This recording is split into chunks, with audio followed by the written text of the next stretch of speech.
ইকরা বিসমি রাব্বিকাল্লাযী খালাক, read in the name of your lord who has created, পড়ো তোমার প্রভুর নামে যিনি শিখিয়েছেন। তাহলে ইসলামের প্রথম কথাই হচ্ছে পড়ো, এক্সপ্লোর করো, ইনোভেট করো, ডেভেলপ করো। ইসলামের প্রথম কথাই হচ্ছে পড়া। জ্ঞানের সাথে নিজেকে জুড়ে রাখো, অজ্ঞতার সাথে ইসলামের কোনো সম্পর্ক। এবং জ্ঞানকে আল্লাহ রাসূল সাল্লাল্লাহু আলাইহি ওয়া আলিহি ওয়াসাল্লাম বিশ্বময় ছড়িয়ে দিতে বলেছেন। Knowledge has no boundaries. তিনি বলেছেন বাল্লিগু আন্নি ওয়ালাউ আয়া, একটি আয়াত হলেও আমার পক্ষ থেকে গোটা বিশ্বে ছড়িয়ে দাও।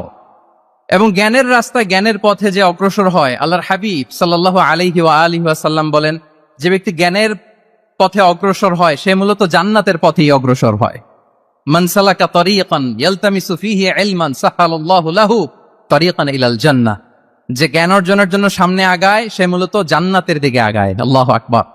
তাহলে ইসলাম একটা নলেজ বেসড রিলিজিয়ান। এখানে আমাদের গোজামিল দেওয়ার কোনো সুযোগ নাই, এটা জ্ঞান ভিত্তিক ধর্ম।